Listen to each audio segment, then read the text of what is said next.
رسول اللہ صلی اللہ علیہ وسلم کی تہجد کی کیفیت. رسول اللہ صلی اللہ علیہ وسلم کی نماز تہجد کا حسن اور طول بیان نہیں ہو سکتا، یعنی ناقابل بیان ہے کہ وہ کیسی نماز تھی. حضرت ابو ذر رضی اللہ عنہ کہتے ہیں رسول اللہ صلی اللہ علیہ وسلم نے تہجد میں اتنا قیام کیا کہ اس ایک آیت کو بار بار پڑھتے صبح کر دی. اور اسی سے یہ دلیل بھی لی گئی کہ اگر ایک آیت بھی قرآن کی کوئی پڑھ لیتا ہے نماز میں تو بھی نماز ہو جاتی ہے. وہ آیت کیا تھی؟ ان تعذبہم فانہم عبادک وان تغفر لہم فانک انت العزیز الحکیم. اگر تو انہیں عذاب دے تو وہ تیرے بندے ہیں، اور اگر انہیں معاف کر دے تو یقیناً تو غالب اور حکمت والا ہے. آپ سوچیں کس بات پہ رو رہے ہیں آپ؟ ہمارے رونے کس بات پہ ہوتے ہیں؟ ہمارے غم کس بات پہ ہیں؟ ہماری پریشانیاں کس چیز کی ہیں؟ اور اللہ کے رسول صلی اللہ علیہ وسلم کا غم کیا ہے؟ اور آج امت کو کون سے غم لگے ہوئے ہیں؟ جو ان کی وارث ہے امت، اس کے غم کیا ہے؟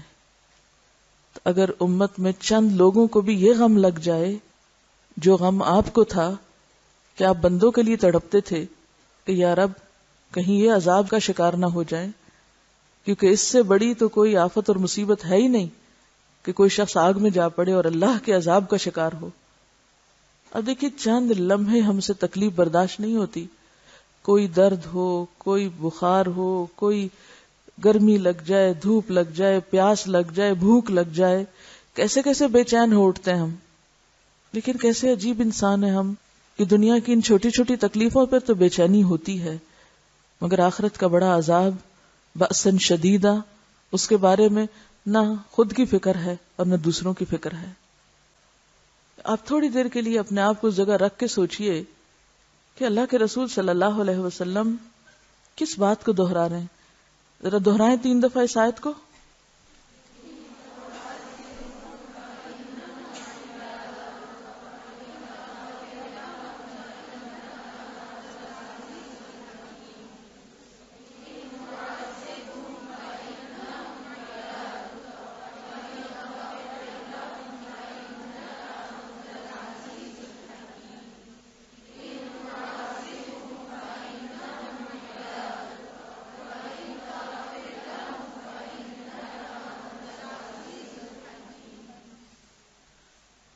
کیا سوچ میں آتا ہے کہ آپ کیوں رو رہے تھے اور کیوں ایک ہی آیت پڑھے چلے جا رہے تھے تاکہ صبح ہو گئی، آگے نہیں بڑھے؟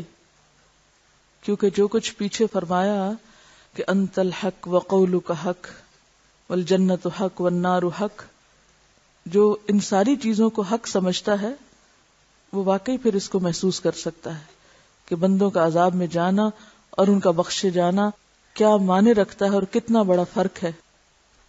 ہمیں تو اپنے گھر والوں کا بھی ایسا فکر نہیں ہے، اپنے جنم دیے ہوئے بچوں کے بارے میں ایسا غم نہیں ہے، اپنے ماں باپ جن سے ہم محبت کے دعوے کرتے ہیں اور جو ہمیں بہت عزیز ہیں ان کے بارے میں ایسا غم نہیں ہے، اپنے بہن بھائیوں کے بارے میں ایسا غم نہیں ہے، اپنے ہی شوہروں کے بارے میں ایسا غم نہیں ہے. دنیا میں یہ سب پیارے اگر ہم سے دور ہو جاتے ہیں تو ہم ضرور روتے ہیں کہ ماں باپ جدا ہو گئے، بچے جدا ہو گئے، بہن بھائی جدا ہو گئے. لیکن اگر آخرت میں یہ سب جدا ہو گئے پھر کیا ہوگا؟ دنیا کی جدائیاں تو عارضی ہوتی ہیں، کچھ عرصے کے لیے جدا ہوئے پھر آ ملے، اور اگر آخرت میں یہ جدائی ہو گئی تو ہمیشہ کے لیے ہو جائے گی. تو جس شخص کو یہ بات سمجھ آ جائے وہ اپنے ہر پیارے کے لیے تڑپ اٹھے. اور آپ صلی اللہ علیہ وسلم صرف اپنے رشتہ داروں کے لیے نہیں، وہ تو سارے انسانیت کے لیے رحمت بنا کے بھیجے گئے تھے، وہ تو سب کے لیے تڑپتے تھے، وہ تو سارے عباد کے لیے تڑپتے تھے، صرف مسلمانوں کے لیے نہیں، صرف اپنے دوستوں کے لیے نہیں، وہ تو ساری انسانیت کے لیے تڑپتے تھے. عبادک. میں تو یہ دیکھتی ہوں کہ دنیا میں بھی بعض اوقات ہم کسی انسان کی جدائی پہ اس لیے روتے ہیں کہ خود ہمارا لاس ہوتا ہے نا، یہ بھی ایک سیلفشنس ہی ہوتی ہے.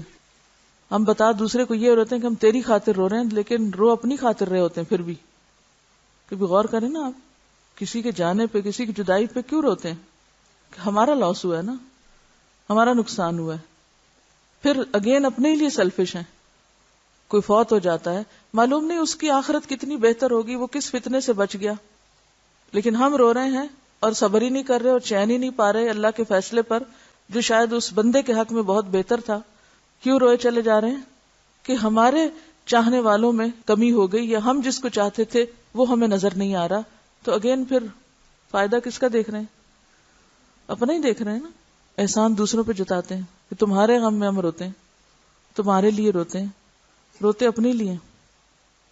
یہ ہے سچا رونا، جو بندوں کے لیے رونا ہوتا ہے. یا اللہ تیرے بندے تکلیف میں نہ پڑ جائیں. تو ہمیں اس خود غرضی سے باہر نکلنے کی ضرورت ہے کہ جو ہم ہر وقت اپنی ہی ذات اور اپنے ہی فائدے اور نیکی کے کاموں میں بھی خود غرض ہیں، اس میں بھی صرف خود اکیلے ہی چلنا چاہتے ہیں اور دوسروں کو ساتھ نہیں لینا چاہتے. قرآن پڑھتے بھی ہیں تو سمجھ کے نہیں پڑھتے، کھینچ کھینچ کے پڑھتے ہیں، بعض اوقات صرف الفاظ ہی دہراتے رہتے ہیں رٹے رٹائے، روح نہیں ہے. تو جب دین سے روح نکل جاتی ہے تو پھر وہ صرف ایک خول رہ جاتا ہے جو ہم مصنوعی طور پہ اپنے اوپر چڑھا لیتے ہیں. وہ پھر دین دوسروں کے لیے ہو جاتا ہے، وہ اپنی ذات کے لیے نہیں رہتا.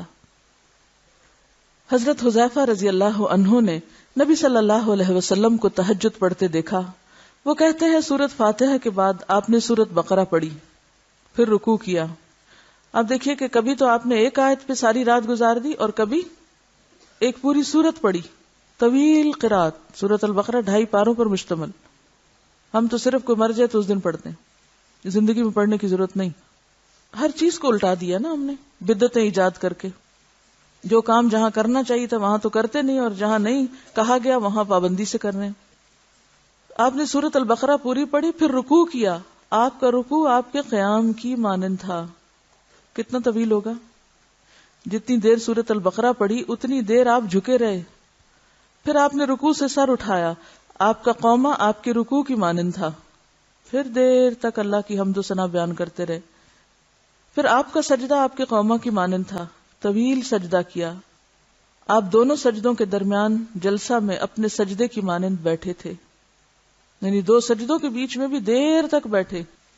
بس آپ نے 4 رکعتوں میں سورۃ البقرہ، سورۃ آل عمران، سورۃ النساء اور سورۃ المائدہ پڑھی، اور یہ 4 رکعتوں میں پڑھا.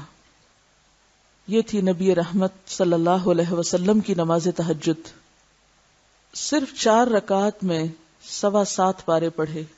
یعنی سورۃ المائدہ اگر پوری ہو تو جی ہاں 7ویں میں شروع ہوتی ہے اور آگے تک چلتی، تقریباً 7.25 پارے. پھر رکوع، قومے، سجدے اور جلسے کی درازی یعنی طوالت، اور ان میں تسبیحوں اور دعاؤں کو کثرت سے پڑھنا آپ پہ ختم تھا، کوئی اس سے آگے نہیں بڑھ سکا. حضرت حذیفہ رضی اللہ عنہ بیان کرتے ہیں کہ میں ایک رات نبی صلی اللہ علیہ وسلم کے ساتھ نفلی نماز میں شریک ہوا. آپ نے سورۃ بقرہ شروع کی. میں نے سوچا کہ آپ 100 آیات پڑھ کر رکوع میں جائیں گے، مگر آپ پڑھتے چلے گئے. میں نے خیال کیا سورۃ بقرہ کو 2 رکعتوں میں تقسیم کریں گے، لیکن آپ پڑھتے رہے. آپ نے سورۃ بقرہ ختم کر کے سورۃ نساء شروع کر لی، پھر اسے ختم کر کے سورۃ آل عمران پڑھنا شروع کر دی، اس کو بھی ختم کر ڈالا. آپ نہایت آہستگی سے پڑھتے جاتے تھے. جب ایسی آیت تلاوت کرتے جس میں سبحان اللہ کہنے کا حکم ہوتا، جیسے سبح وغیرہ، تو سبحان اللہ کہتے. اگر کچھ مانگنے کا ذکر ہوتا تو سوال کرتے، اگر پناہ مانگنے کا ذکر ہوتا تو اعوذ باللہ پڑھتے. آل عمران ختم کر کے آپ صلی اللہ علیہ وسلم نے رکوع کیا. جہاں ایک رکعت کی اتنی طوالت کا پتہ چلتا ہے، وہاں دوسری طرف کیا بات پتہ چلتی ہے کہ آپ نے البقرہ کے بعد النساء اور النساء کے بعد آل عمران پڑھی. اس سے کیا بات پتہ چلتی ہے؟ یہ جو ہم نے اپنے اوپر ایک ہوا سوار کیا ہو نا ترتیب کا، یہ ترتیب ہل گئی تو نماز بھی گئی، تو اس کی تردید ہوتی ہے یہاں سے. ٹھیک ہے، ایک سورت کی آیتوں کو آپ الٹا پلٹا نہ پڑھیں کہ آپ بعد کی آیتیں پہلے اور پہلے کی بعد میں پڑھ رہے ہیں، لیکن ایک سورت جو پوری آپ پڑھ لیں تو کوئی بھی قرآن کی سورت پہلے اور کوئی بھی اس کے بعد پڑھ سکتے ہیں، خواہ وہ پہلے اور بعد میں آ رہی ہو یا بعد میں اور پہلے آ رہی ہو، کیونکہ اصل چیز ہے وہ معنی اور وہ مقصد جس کے لیے یہ سب کچھ پڑھا جاتا ہے. رسول اللہ صلی اللہ علیہ وسلم نے عبداللہ ابن عمرو سے کہا، مجھے بتلایا گیا ہے کہ تم ساری رات نفل پڑھتے ہو اور دن کو روزہ رکھتے ہو. اگر تم ایسا کرو گے تو تمہاری آنکھ کمزور اور طبیعت سست ہو جائے گی. تمہاری جان اور تمہارے بال بچوں کا بھی تم پر حق ہے، اس لیے روزہ رکھو اور افطار بھی کرو، رات کو قیام کرو اور نیند بھی. نبی صلی اللہ علیہ وسلم 3 دن سے کم میں قرآن مجید ختم کرنا پسند نہیں فرماتے تھے. آپ نے حضرت عبداللہ بن عمرو سے فرمایا، 1 ماہ میں قرآن پاک ختم کر لیا کرو، یعنی روز کا پارا. اور اسی پہ بعد کے لوگوں نے پھر پاروں کی تقسیم کی قرآن پاک میں. انہوں نے عرض کی، میں اس سے زیادہ تلاوت کرنے کی طاقت رکھتا ہوں. آپ نے فرمایا تو 20 دن میں ختم کر لیا کرو. انہوں نے کہا میں اس سے زیادہ کی طاقت رکھتا ہوں. آپ نے فرمایا 7 دن میں ختم کر لیا کرو, اس سے زیادہ کی اجازت نہیں. پھر آپ صلی اللہ علیہ وسلم نے انہیں قرآن پاک 3 دن میں ختم کرنے کی اجازت دے دی اور فرمایا قرآن پاک سے اس شخص کو کچھ سمجھ حاصل نہیں ہو سکتی جو 3 دن سے کم مدت میں قرآن پاک ختم کرتا ہے. یعنی جہاں آپ نے طویل قرات کی, وہاں دوسری طرف اس بات سے بھی منع کیا کہ اس سے آگے کوئی نہ بڑھے کہ 3 دن سے پہلے قرآن ختم کر لے. ہمارے ہاں جو شبینوں کی بھرمار ہے ایک ہی رات میں سارا, تو اس کا کیا نقصان ہے؟ سارا مہینہ آرام کرو اور ایک رات جاگ کے سب کچھ ختم کر کے اور پھر فارغ ہو جاؤ. یہ بھی سنت طریقہ نہیں. تو خیر و بھلائی اسی طریقے میں ہے جو نبی صلی اللہ علیہ وسلم کا ہے. نبی صلی اللہ علیہ وسلم نے فرمایا جو شخص رات کے نوافل میں 200 آیات تلاوت کرتا ہے وہ اطاعت گزار مخلص لوگوں میں شمار ہوتا ہے. سورۃ البقرہ کی کتنی آیات ہیں؟ 286 ہیں, یعنی 286. تو اس میں آپ دیکھ لیجئے کہ کچھ کم سورۃ البقرہ سے, اور اگر چھوٹی صورتیں ہیں تو ان کی آیتیں بھی چھوٹی چھوٹی ہوتی ہیں اور جلد 100 پہ پہنچ جاتے ہیں, جیسے سورۃ الملک کی 30 آیات ہیں. نبی صلی اللہ علیہ وسلم ساری رات نوافل نہیں پڑھتے تھے, یعنی پوری رات جاگ کے آپ شبینہ نہیں کرتے تھے یا نفل نہیں پڑھتے تھے.